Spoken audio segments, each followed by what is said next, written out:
Hello बच्चों, एक बार फिर स्वागत है हमारी आज की वीडियो में। और आज की इस वीडियो में हम आपको जो प्रश्नावली 7.2 का क्वेश्चन नंबर 6 बताएंगे। ठीक है, क्योंकि इससे पहले के जो 5 क्वेश्चन हैं वो हमारी इससे पहले वाली वीडियो में हम आपको बता चुके हैं। आप वो वहाँ से देख लीजिएगा। तो हमारा जो क्वेश्चन नंबर 6 है, इसमें जो हमारा फॉर्मूला चल रहा था m1x2 + m2x1 वाला, ठीक है, विभाजन सूत्र, तो उस बेस वाले क्वेश्चन है ये वाले। तो इसमें क्या है, यदि बिंदु 1, 2, 4, x, 6, 3, 5, हमें 4 बिंदु दे रखे हैं और जो चारों बिंदु हैं वो क्या है, एक समांतर चतुर्भुज के शीर्ष हैं। ठीक है, एक तरफ से लेने पर तो x और y के मान ज्ञात करने हैं। देखिए, जैसे मान लिया हमने ये कोई हमारा एक समांतर चतुर्भुज है।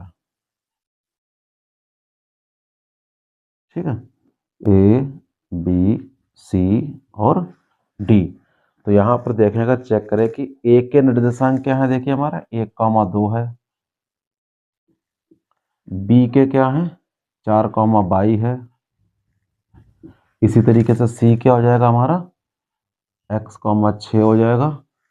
और डी क्या हो जाएगा हमारा, 3, 5 हो जाएगा।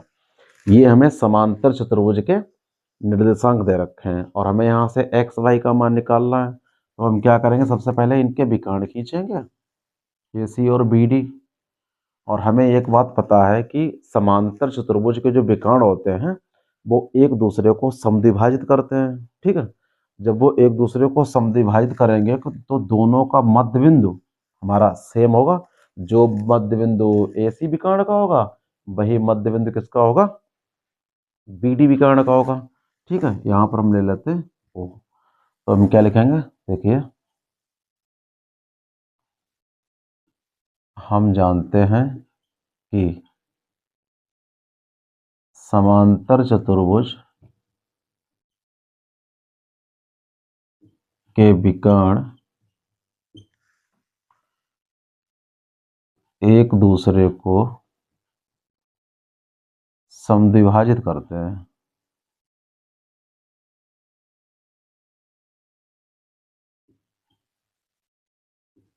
ठीक है, एक दूसरे को समद्विभाजित मतलब दो इक्वल पार्ट में डिवाइड करते हैं और दोनों एक ही जगह पर मिलते हैं। कहाँ पर, बिंदु ओ पर। तो इसका मतलब क्या हुआ, क्या लिख सकते हैं हम, देखिए, विकर्ण AC का मध्य बिंदु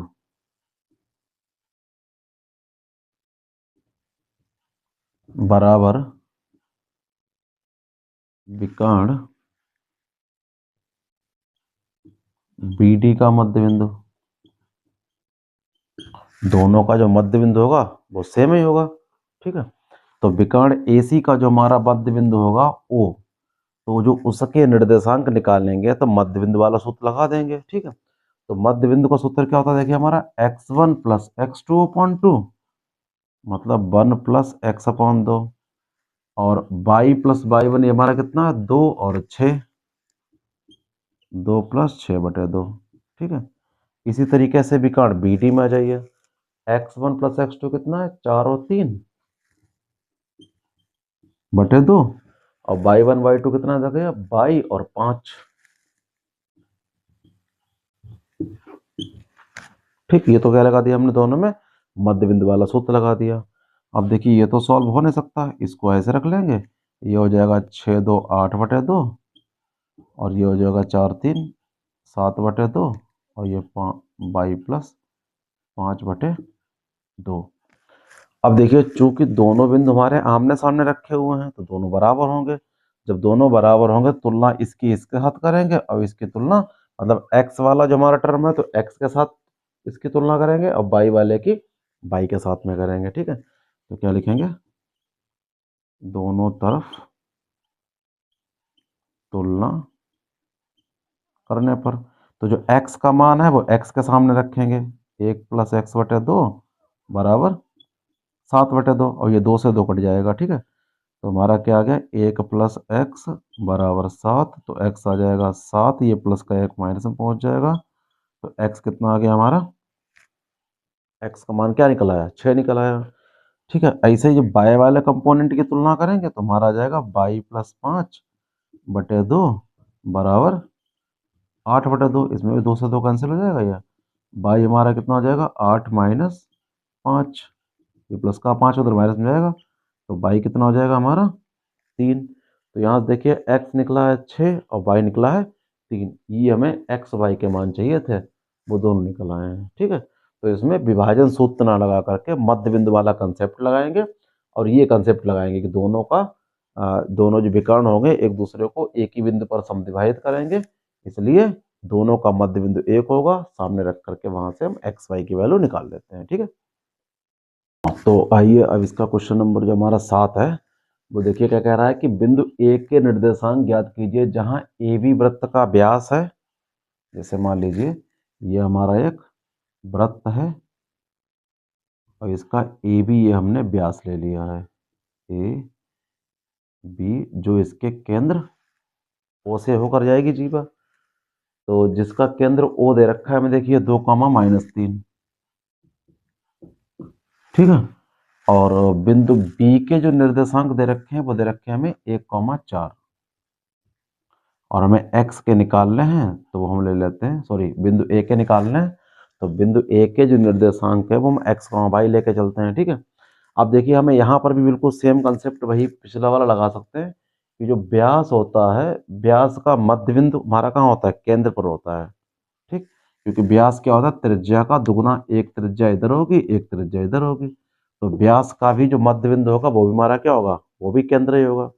ठीक है, तो यहाँ पर क्या लिखेंगे, जैसे हमें बिंदु बी दे रखा है वो 1, 4 दे रखा है, बिंदु ओ दे रखा है 2, -3। ठीक है, और बिंदु हमने जो ए है उसको x, y ले लिया है। ठीक है,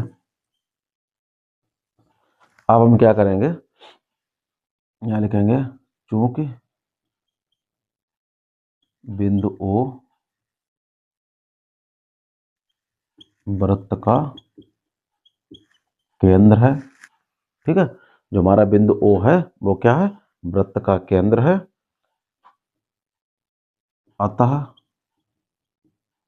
बिंदु ओ के जो निर्देशांक होंगे वो क्या होगा, ए बी का मध्य बिंदु। जो हमारा ए बी व्यास है उसका मध्य बिंदु क्या होगा, वृत्त का केंद्र होगा हमारा। ठीक है, तो बिंदु ओ के जो निर्देशांक हमें दे रखे हैं 2, -3 और ए बी का मध्य बिंदु, यहाँ पर हमें मध्य बिंदु का फिर सूत्र लगाना पड़ेगा। ठीक है, तो इनका मध्य बिंदु क्या होगा, देखिए x1 + x2/2 मतलब x + 1/2, y1 + y2/2 मतलब y + 4/2। ठीक है, अब क्या करेंगे, बिल्कुल सेम फिर तुलना करेंगे दोनों तरफ। तो क्या लिखेंगे, दोनों तरफ तुलना करने पर, और जब हम तुलना करेंगे तो x की तुलना x के साथ, y की तुलना y के साथ। ठीक है, तो यहाँ क्या लिखेंगे, देखिए 2 लिखेंगे और बराबर में क्या लिखेंगे, x + 1/2 लिखेंगे। ये 2 इधर ले आएंगे तो 2 × 2 हो जाएगा, इधर हमारा x + 1 ही रहेगा, ये 4 हो जाएगा, ये x + 1 रहेगा, ये प्लस का 1 इधर माइनस में लाएंगे तो 4 - 1 बराबर x हो जाएगा। 4 में से 1 गया 3, इसलिए हमारा x बराबर क्या हो जाएगा, 3 निकल आएगा। ठीक है, इसी तरीके से इसके सामने इसको रखेंगे मतलब y + 4/2 के बराबर क्या लिख लेंगे हम, -3। तो y + 4 बराबर 2 उधर भेज देंगे तो 3 दूनी कितना हो जाएगा, -6 हो जाएगा। अब क्या होगा, देखिए y बराबर -6, ये 4 भेज देंगे और माइनस में, तो y कितना आ गया, -10, 6 4 10। तो हमारा जो बिंदु ए निकला है वो क्या निकला है, x है हमारा 3 और y निकला है -10। ये क्या निकल आया, ये हमारा निकला है बिंदु ए के निर्देशांक। ठीक है, तो अब चलिए इसका जो हमारा क्वेश्चन नंबर जो 8 है वो देखिए क्या है कि यदि ए और बी क्रमशः ये 2 बिंदु रखे हैं और बिंदु पी के निर्देशांक में ज्ञात करने हैं तो ए पी बराबर 3/7, ए बी ये कंडीशन दे रखी है और बिंदु P हमारा कहाँ है, किसी रेखा AB पर स्थित है। देखिए जैसे मान लो हमने एक रेखा खींच ली है AB, ठीक है, यहाँ कहीं पर ये बिंदु हमारा क्या है, ये P है। तो हमारा जो बिंदु A है वो क्या है, देखिए -2, -2 है, और जो हमारा बिंदु B है वो है 2, -4। ये दो बिंदु रखे हैं अभी। बिंदु P के निर्देशांक निकलने हैं और हमें एक कंडीशन दे रखी है इन्होंने कि जो AP है वो 3/7 AB के बराबर है। अगर यहाँ पर हम रेशियो ऐसे निकालना चाहें AP, इसके नीचे अगर AB ले आए तो AP और AB का रेशियो आएगा, लेकिन हमें किसका चाहिए, AP और PV का चाहिए। तो AB को हम तोड़ सकते हैं किसमें, AP प्लस PB में, मतलब AP और PB को अगर जोड़ेंगे तो क्या आ जाएगा, तो हमारा AB आएगा। ठीक है, तो अब देखिए यहाँ क्या करेंगे हम, AP बराबर 3/7, जैसे ये अगर AB लिखा है इसकी जगह पर हम AP प्लस PB लिख सकते हैं। देखिए AP और PB को जोड़ेंगे तो हमारा क्या आ जाएगा, AB आ जाएगा। ठीक, 7 को इधर लाएंगे तो ये हो जाएगा हमारा 7AP, और ये 3 के अंदर गुणा कर देंगे तो ये हो जाएगा 3AP प्लस 3PB। ठीक है, 7 नीचे वाला इधर ले आएंगे और इस 3 की इसके अंदर गुणा कर दिया हमने। अब ये इधर जो हमारा AP वाला लिखा हुआ है इसको इधर उठा लाएंगे तो माइनस का 3AP हो गया, इधर क्या बचा, 3PB बचा। तो 7 में से 3 गया, ये आ गया हमारा 4AP बराबर 3PB। तो ये AP ऐसे रहेगा, PB इसके नीचे ले आएंगे, ये 3 ऐसे रहेगा और ये 4 इसके नीचे ले आएंगे। मतलब AP को ऐसे रखा, PB उसके नीचे लाया, 7 3 ऐसे रखा और 4 को इसके नीचे लेके आया। तो क्या हुआ हमारा यहाँ से, AP अनुपात जो PB निकला है वो कितना निकला, 3/4 निकला है। मतलब यहाँ इस जो हमारा बिंदु है वो रेखा AB को 3/4 में विभाजित कर रहा है। तो ये हमारा 3 हो गया, ये 4 हो गया, मतलब ये हमारा M1 हो गया, ये M2 हो गया, ये X1, ये Y1, ये X2, ये Y2। ठीक है, अब क्या लगा देंगे यहाँ हम, विभाजन सूत्र लगा देंगे, हमारा बिंदु P आ जाएगा। ठीक, क्या करेंगे,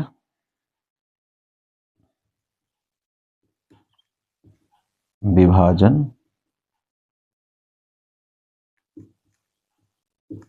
सूत्र से, ठीक है, बिंदु P बराबर M1 X2 plus M2 X1 और नीचे M1 प्लस M2, ये हो जाएगा M1/2 प्लस M2/1 और नीचे M1 प्लस M2, ये आ गए। ठीक, तो ये हमारा देखिए क्या होगा, M1 X2, M1 कितना है हमारा 3 और X2 कितना है 2, M2 कितना है 4, X1 कितना है -2 और नीचे M1 प्लस M2 मतलब 3 प्लस 4।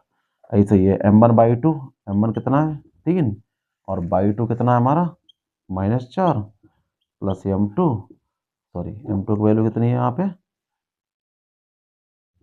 4, और बाई 1 कितना है 2, नीचे M1 प्लस M2। ठीक, ये कितना देखिए 3 दूनी 6 और 4 दूनी 8 माइनस नीचे 4 3 7 हो गया, 4 3 12 माइनस का और 4 दूनी 8 ये प्लस का। ठीक है, और नीचे 7। ये देखिए अगर 6 में से 8 जाए क्या बचेगा, -2/7 बचेगा, और 8 में से 12 जाएगा तो -4/7 बचेगा। ठीक है, वैल्यू सही रखी है, -2 2 -4। तो M1 X2, M1 कितना है हमारा 3, X2 कितना है 2, M2 4 और X1 कितना है हमारा -2, M1/2 M2/1, सॉरी ये यहाँ पे गलती हो गई है, जो हमारा M2/1 है तो बाई 1 की वैल्यू क्या है -2 है, तो 4 दूनी 8 कैसा आएगा यहाँ पे, ये माइनस का आएगा। ठीक है, तो 12 8 कितना होगा ये 20, ये हो गया हमारा -20/7। तो ये जो निर्देशांक निकले हैं वो किसके निकले हैं, बिंदु P के निकले हैं। ठीक, जो कि हमें ज्ञात करने थे। ठीक है, तो अब चलिए ये हमारा जो क्वेश्चन नंबर 9 है वो है कि बिंदुओं A और B, देखिए हमारे पास दो बिंदु हैं A और B, को जोड़ने वाले रेखाखंड AB को 4 बराबर भागों में विभाजित करने वाले बिंदुओं के निर्देशांक ज्ञात कीजिए। देखिए जैसे हमने एक ये रेखाखंड ले लिया AB, ठीक है, तो इसके बीच में है कितने बिंदु? 3, एक है C, एक है D और एक है E। तो हमें इन 3 बिंदुओं के निर्देशांक निकलने हैं C, D और E के। वो कैसे निकलेंगे? देखिए जब हम C के निकालेंगे तो पहले देखिए हमारा बिंदु A पहले से दे रखा है -2,2 और जो बिंदु B दे रखा है वो दे रखा है हमें 2,8। तो जब हम बिंदु C निकालेंगे तो अनुपात दिया नहीं, देखिए तो ये 4 बराबर खंड है हालांकि, ठीक है। और जब ये बराबर खंड है तो पहला अगर मान लो C के निकालेंगे तो एक हिस्सा इधर आ जाएगा और 3 पार्ट इसके इधर आएंगे, ठीक है। जब C के निर्देशांक निकालेंगे तो हम जो अनुपात लेके चलेंगे M1 M2 वो 1:3 लेके चलेंगे, ठीक है। तो क्या लिखेंगे? बिंदु C के लिए जो M1 अनुपात M2 होगा वो कितना होगा? 1:3 होगा, ठीक है। क्योंकि देखिए एक पार्ट इसका इधर है और 3 पार्ट इसके इधर है, 1, 2 और 3, इसलिए बिंदु C के लिए जो अनुपात लेंगे हम कितना लेंगे? 1:3 लेंगे, ठीक। तो यहाँ पर जब बिंदु C निकालेंगे बराबर इसमें लगा देंगे विभाजन सूत्र, ठीक। तो वो हमारा क्या होता है? M1x2 वाला लगा देंगे, ठीक है। तो देखिए डायरेक्ट लगाते हैं M1x2, M1 कितना है? 1 और x2 हमारा कितना है? 2 प्लस M2, M2 की वैल्यू क्या है? 3, ठीक है। और इंटू x1, x1 कितना दे रखा है? देखिए हमारा -2 और नीचे M1 प्लस M2 मतलब 1 प्लस 3, ये हमारी x वाली वैल्यू आ गई। फिर क्या रखेंगे? M1/2, M1 देखिए 1 है और y2 की वैल्यू कितनी है? 8 प्लस M2 3 है और y1 की वैल्यू क्या है? 2, नीचे M1 प्लस M2। तो ये क्या निकला? 1 दूनी 2 आ गया, 3 दूनी 6 माइनस का आ गया और नीचे आ गया 4। ऐसे यहाँ पे 8 एकन 8 आ गया, 3 दूनी 6 आ गया, नीचे कितना आ गया? 4। तो 2 में से अगर 6 जाएगा तो माइनस का 4/4 और 8 6 14/4, ठीक है। इनको काट दें, 4 से 4 कट गया, 1 आ गया, 2 दूनी 4, 2 सत्ते 14। तो ये हमारा आ गया -1,7/2, ठीक। ये हमारा बिंदु क्या निकला? -1,7/2 बिंदु C निकल आया है, -1,7/2। ऐसे क्या निकालेंगे? बिंदु D। तो बिंदु D के लिए पहले तो हमें अनुपात लेना पड़ेगा, ठीक है। तो M1 अनुपात M2 क्या होगा? देखिए ये बिल्कुल बिंदु बिल्कुल हमारा बीच में है। यहाँ पर अगर हम चाहें तो मध्य बिंदु का भी सूत्र लगा सकते हैं, ठीक है। क्योंकि देखिए 2 हिस्से इधर हैं, 2 हिस्से इधर है, बिल्कुल बीच में है, तो मध्य बिंदु लगा के भी निकाल सकते हैं, वरना हम ये विभाजन सूत्र है यहाँ भी लगा निकाल सकते हैं, ठीक है। यहाँ पर क्योंकि अनुपात क्या होगा हमारा? अगर यहाँ पर अनुपात की बात करेंगे तो 2:2 होगा। देखिए 2 पार्ट इसके इधर हो जाएंगे और 2 पार्ट इसके इधर हो जाएंगे, 2:2 से निकालेंगे तो वैसे भी निकाल सकते हैं, ठीक है। क्या होगा? 2:2। इस अनुपात से भी निकाल सकते हैं वरना मध्य बिंदु से भी निकाल सकते हैं, ठीक। दोनों ही सही है। तो क्या करेंगे? बिंदु D बराबर M1x2, तो हमारा M1 कितना है? 2 और देखिए x2 कितना है वहाँ पे? 2 प्लस M2, M2 भी 2 है और x1 कितना है? ये हमारा -2 है, ठीक। नीचे M1 प्लस M2। फिर करेंगे M1 बाई टू कितना है हमारा? 8 प्लस M2 बाई वन कितना है? ये 2 है, नीचे M1 प्लस M2, ठीक है। तो याद रखिएगा 2 दूनी 4 हो गया और ये 2 दूनी 4 माइनस का हो गया और नीचे 4, ये 8 दूनी 16 हो गया और ये 2 दूनी 4 हो गया और नीचे 4, ठीक। यहाँ पर 4, 2 दूनी 4, 4 में से 4 गया, ये 0/4 हो गया और ये 16 4 20/4 हो गया, ठीक है। तो ये तो 0 हो जाएगा, 4 एकन 4, 4 पंचे 20। तो हमारा जो बिंदु D निकला है वो 0/4 0 हो गया और ये हो गया 5। मतलब हमारा जो बिंदु D निकला है वो कितना निकला है? 0,5। 0,5। ये क्या निकला हमारा बिंदु डी। इसी तरीके से क्या निकालेंगे हम बिंदु ई भी निकाल लेंगे। ठीक है,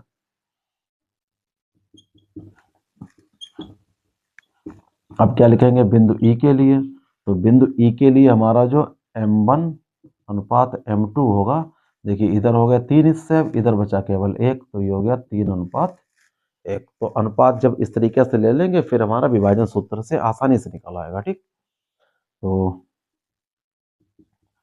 बिंदु ई बराबर, ठीक, विभाजन सूत्र लगाएंगे। तो m1 x2, देखिए m1 कितना है हमारा 3, x2 कितना है 2, प्लस m2 x1, m2 कितना है 1 और x1 कितना है -2, और नीचे m1 प्लस m2।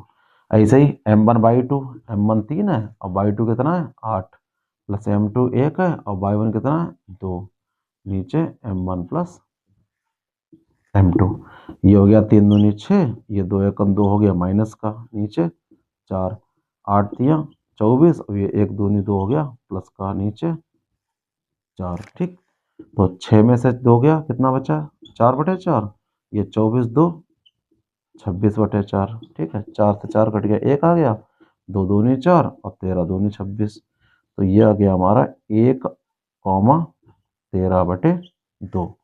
ये क्या निकला आया, ये निकला हमारा बिंदु ई।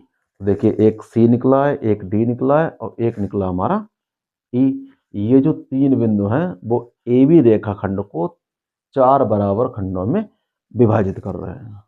ठीक है, जो इसका क्वेश्चन नंबर 10 है उसमें है कि एक समचतुर्भुज का क्षेत्रफल ज्ञात कीजिए जिसके शीर्ष क्रम से दे रखे हैं ए बी सी डी। ये मान लो इन्होंने 4 शीर्ष दे रखे हैं। ठीक है, तो यहाँ क्या बनाते हैं, एक हम समचतुर्भुज बनाते हैं, ए बी सी डी, ये हमारा एक समचतुर्भुज आ गया। ठीक है, तो इस समचतुर्भुज की जो शीर्ष दे रखे हैं, पहला दिया है 3,0, दूसरा है 4,5 और तीसरा है -1,4 और चौथा है -2, -1। ये 4 शीर्ष दे रखे हैं।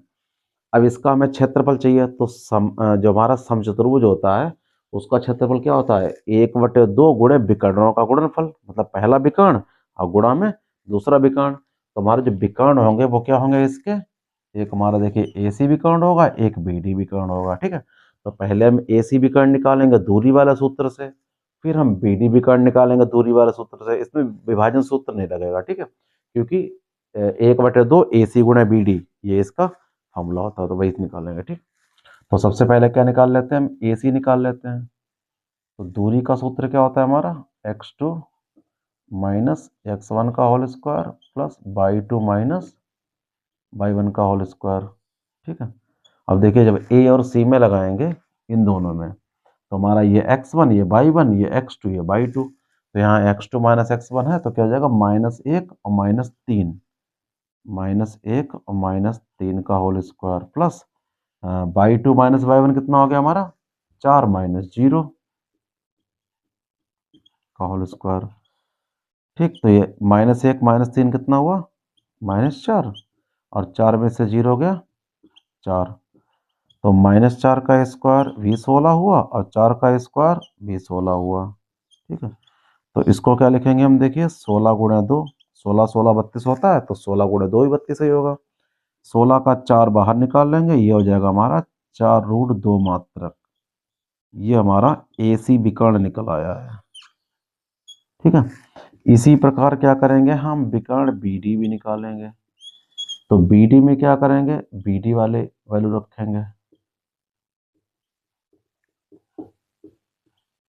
ठीक, तो BD में ये वाली वैल्यू रखेंगे। देखिए x2 माइनस x1 ले लेते हैं 4 और डबल माइनस हो जाएगा, ये माइनस का है इसलिए, तो यहाँ हो जाएगा हमारा 4 + 2 का होल स्क्वायर। ठीक है, बेहतर होता माइनस है लेकिन एक माइनस ये मिलके यहाँ प्लस हो गया।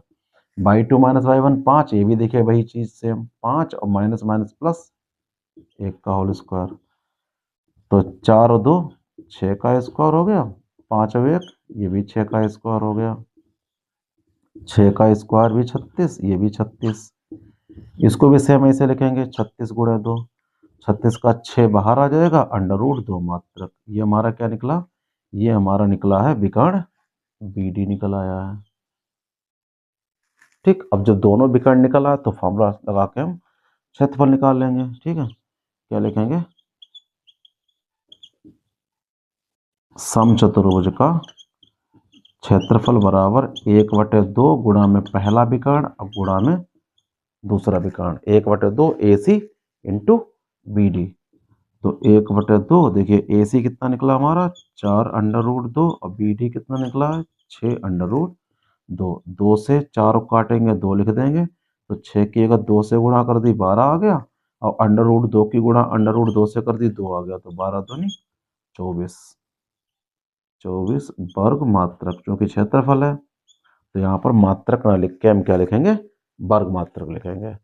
तो ये क्वेश्चन नंबर 10 ये लास्ट था इस प्रश्नावली 7.2 का और चैप्टर का भी हमारा, क्योंकि इसमें 2 ही प्रश्नावली हैं। ये हमारे 10 क्वेश्चन होगा। ठीक।